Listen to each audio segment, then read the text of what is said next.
dhaggeeffadhu hin dabarsin daqiiqa 3 qofa si fayyada waan ta'eef namoota biraatiifis share like gochuu hin dagatini share godhiif.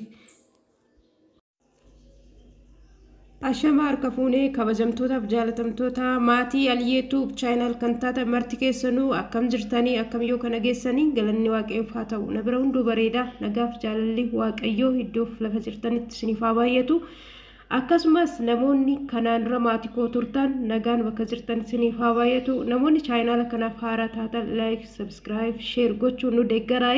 Egaan maatii waaqayyoo guyyaa irraa kana mata duree haaraa qabannee dhiyaannee jirra. Mata dureen keenyas YouTube'n keenya maaliif nurratti cufa kan jedhudha. Ani waanan ofirratti arge akkasumas immoo namoota biraati irratti waanan arge waan ta'eef atattamaan wanta kana dhaggeeffattanii ofirraa balleessuu akka qabdan sin beeksisuun barbaada jechuudha. Egaa dursa channel kanaaf haaraa warri taane subscribe gochuun nu deeggaraa. Akkasumas immoo namoonni turtan like share gochuudhaan nu deeggaraa. Walaa jajjabeessinu isiniin jecha akkasuma dhaggeeffachuu immoo hin dagatinaa. Egaan maatii waaqayyoo torbee kana namoota baay'ee irratti cufaa jira. Maaliif yoo jenne sababni inni tokkoffaa sababa TikTok jechuudha. TikTokiin durumaanuu durseetoo namtichi TikTok fi akkasumas immoo YouTuberan waliin jaalatan waan ta'eef kanaaf viidiyoo achirraa guurree waraabnee gallakkisnu kuni inni achiin waan laaluuf bu'aa guddaa akka hin qabne yookaas immoo isa waan hin jaalanneef sababa sanii nurratti cufaa jechuudha. Maaliif ani TikTok irraa viidiyoo guureen fayyadamaa ture jechuudha. Yaa ta'uti malee mallattoo TikTokiin kun osoo mul'achuu baatee gaariidha jedhanii kan nu barsiisan baay'een isaaniitu jiru. Yaa mul'atus yaa mul'achuu baatus nurratti cufaa jechuudha. Sababni isaa wal hin jaalatanii TikTok fi YouTube'n wal hin jaalatan waan ta'eef viidiyoo nuti guurree gallakkisnu wal hin jaalatan. Namoonni baay'een amma social media kanarratti kan argu baay'inaan maal gochaa jiru viidiyoo namaa sagalee namaa jala deemtanii waraabdanii ni gallakkifattu. Yeroodhaaf ni ta'a doolaara ni nyaattu garuu dhumarratti YouTuberiin keessan guddatee gaafa waggaa meeqa lakkoofsistanii irratti dadhabdanii viidiyoo garagaraa iddoo garagaraa deemtanii guurtanii editingii gootanii maal jettanii gaafa kan yeroo subscribe 50 yookaan 100 irra geessan gaafa san sirratti cufa jechuudha.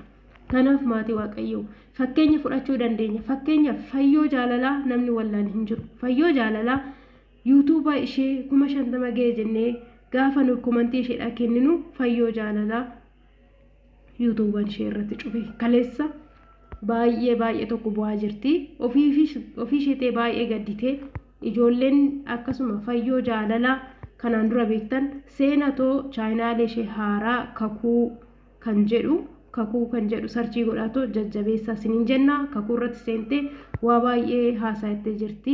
Egaan maatii waaqayyoo ishee irra barachuu ni dandeenya jechuudha. Lammaffaa egaa waa'ee TikTok irratti viidiyoo osoo TikTok irraa guurree yookaan immoo sagalee namaa waraabnee gallakkisuu baannee gaariidha. Ammaaf sin gargaaruu danda'a. Boodarra garuu gaafa chaayinaaliin keessan guddate sin irratti cufuu danda'a. Obboleewwan koo keessaa biyya Arabaa teessanii osoo haala mijatuuf haala mijanne keessa teessanii viidiyoo garagaraa hojjettanii gallakkistan booda kan itti dadhabdan itti bo'uurra ammumaa kaastanii viidiyoo qabdan of jalaa dileetii gootanii hojii keessan itti fufuu ni dandeessanii. Eeyyee YouTube'n bu'aa guddaa qaba garuu yoo itti fayyadamne yoo haala fi seera isaa beekne bu'aa guddaa qaba. Kanaafuu jajjabaadhaa viidiyoo ormaa of jalaa dileetii godhaa. Akka immoo fayyoo jaalalaa qofa osoo hin ta'in anillee yeroo ammaa kana narratti cufee jira. Maaliif jennaan sababa TikTokii fayyadameefitiin akkasumas immoo faarfannaa garagaraa waan of jalaa qabuuf sababa saniif ji'a 3 narratti cufee jira. Akkasuma sa'aatiif view baay'ee irraa guuraa jira waan ta'eef namoonni narraa barachuu ni dandeessan jechuudha. Egaa